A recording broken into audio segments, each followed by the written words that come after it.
Today I'm going to quickly talk about exercises you can do at home for scoliosis.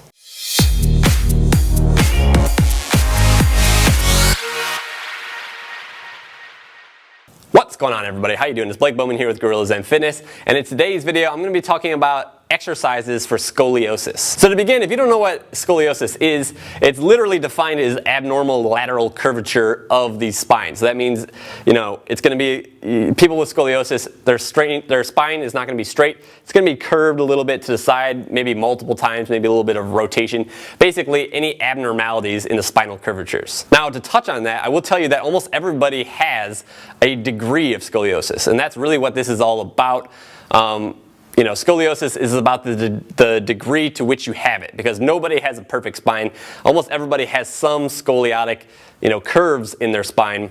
People that are more affected by their scoliosis are going to have greater degrees of, abnormal curvature, quote unquote, than somebody that doesn't have it. But just keep in mind that really nobody has a perfectly straight spine. Now, when it comes to generic exercises that I can give you that are going to help you with your your scoliosis, it's really just not possible to do that. And the reason for that is no two persons with scoliosis are going to have the same scoliotic curves, okay? So basically, your body's kind of like a fingerprint, right? There are no two fingerprints that are the same, right? So you might have a friend that has scoliosis. Certain exercises might help that person out, whereas you can try those same exercises and might not get the same relief if you have different scoliotic curves that you're trying to address. So what I really quickly wanted to say to touch on that is there are specific exercises that you can do to address your specific scoliosis, but those need to be designed for you and your specific needs as an individual. I can't really show you a lot of generic exercises that are going to help with all scoliosis. It just doesn't work that way. Some people might have a lateral curve in their thoracic spine to the right. Some people might have a lateral curve to the left in their lumbar spine, right? Those two, curvatures are going to require different exercises to address. So, what I wanted to say before, I'm going to show you an exercise that I think is going to benefit you, but just keep in mind most generic workouts that you'll find here on YouTube that claim to help with scoliosis, and they're not specific at all with regards to what scoliotic curves they might be addressing, they're probably not really going to help you that much, and it's for that reason that I just described. You can't really create a generic workout plan that's going to help everybody with scoliosis, because everybody with scoliosis is different. So it's for that reason that I highly recommend you get a coach or a physical therapist that can help you out with that. Now, having said that, if you have scoliosis, you're bound to have muscle imbalances in the back as well as in the core, because those muscles attach on the spine, and if you're kind of bent in one direction, you're going to be shorter. The muscles on that side are going to be shorter and tighter than they are on the opposing side, and basically these muscle imbalances are going to kind of lock your scoliosis in and make it more like permanent. Now, there are some good core strengthening exercises that I really like that are called unilateral core exercises. I'm going to show you 3 variations of the same exercise today, and basically unilateral means it works one side of the body at a time. So this is not going to totally get rid of your scoliosis. But what this will do is this will help strengthen your back and your core and basically get rid of a lot of the muscle imbalances that are kind of being locked in place through your normal training efforts, right? So these are safe exercises to do to strengthen your back, kind of work out some of the muscle imbalances in there, stop them from getting worse, and keep your core strong.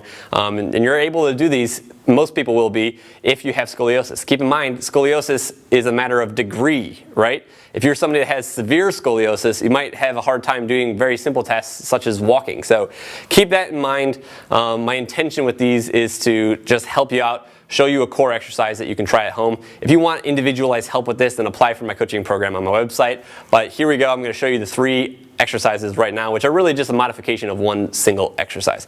Let's get into it. All right, so basically all 3 of these exercises are a modified version of something called bird dog, okay, which is actually pretty advanced. So what I'm going to show you here today are like 2 regressions of that, and then we'll end with the actual exercise bird dog, okay? So to start with the most regressed version, basically what you're going to do is you're going to start here on your hands and your knees. This is always the position that we're going to start in.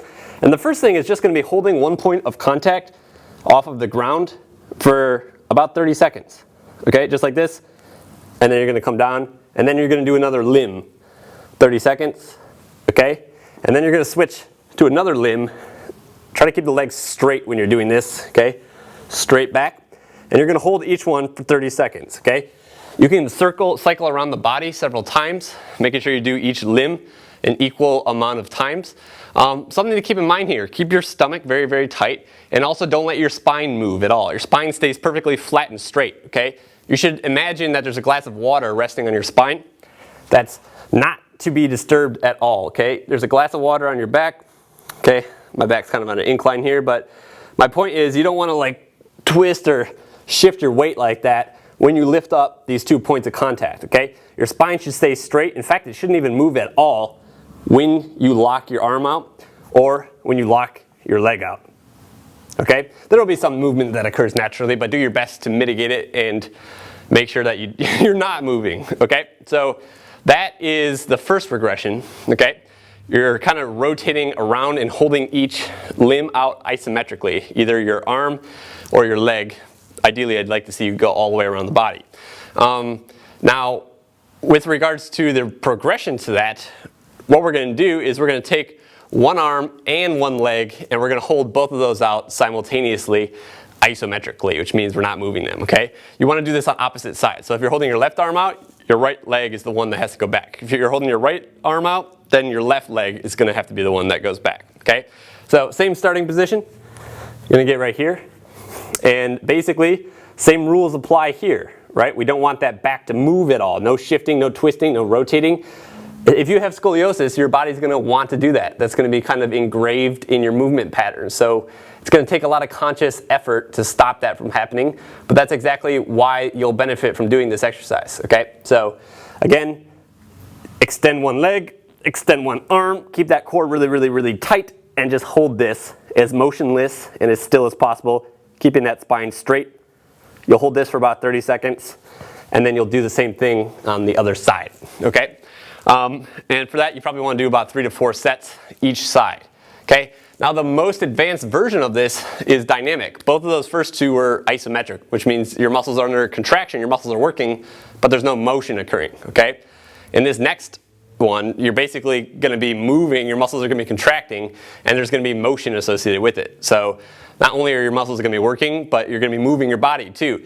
And the reason why this is the most advanced version is because this is going to encourage even more motion in your spine. It's going to take even more mental effort to stop that motion from occurring. So basically, keep that in mind while you're performing this. If you can't do the other ones very well, then work on them for a while before you try to do this exercise, okay? But same rules apply here. Again, like I said, spinal neutrality. Keep that spine straight, keep it stable. But what you're going to do differently here, like I said, is there's movement. So you're still doing one arm and one leg on the opposite sides of the body, okay? But you're going to start here, you're going to extend, and then you're going to come back. No movement in that spine. Again, there will be a little bit of movement, but it's your job to stabilize as much as possible and mitigate as much motion as you can, okay? So that's pretty much it. For that, you want to do about 4 sets of 15 on each side, okay? So that was one side. I would do my right arm and my left leg for another set of 15. Then I might do that 3 more times each side, okay? So that's pretty much it. Like I said, if you can't do those first 2 exercises, which are regressions from that last one, stick with them for a little bit. You know, do them for like a week or 2 before you move on to something more advanced like the one I just ended with. There you have it. I really hope that this helped you out. If you liked this video, then go ahead and give it a like down below. Also, make sure to hit that red subscribe button next to GuerrillaZen Fitness down there. Click that, subscribe to my YouTube channel. I make videos about this kind of stuff a lot. And lastly, if you want to learn more about posture, okay, if you're watching this and you're kind of concerned with scoliosis, I assume that improving your overall posture is also something that you might be interested in. And if that's the case, then you should probably download my free ebook, Posture, the Ultimate Life Hack. Okay? Basically, this is a book that I put together a couple years ago. It's full of corrective exercises, okay? So exercises like what I showed you today, but more specific, that are exclusively designed to improve your posture, okay? So we'll do a lot of foam rolling, stretching, and body weight strengthening exercises. You need very minimal equipment to be able to do these exercises. But what this will do is, like I said, it'll help you improve your posture, okay? So you can get that for free. All you have to do is go to my website and download it. I'll put a link to that page on my website in the description down below. I'll also put it in the comments section and make it the first comment. I'll pin it and put it at the top of the comments section. So if you want that, click that. That'll take you to my website. I'll ask you for your email, and then as soon as you enter in your email, I'll send you the copy of my book right away, okay? So like I said, I appreciate you for watching this video. If you haven't subscribed yet, go ahead and hit that button. And if you're looking for another place to get access to Posture the Ultimate Life Hack, in case you couldn't find those links below, then this button will also take you to that web page of mine where you can download it. So that's it for today. I really hope that you enjoyed this video. I appreciate you for watching. As always, I'll see you next time.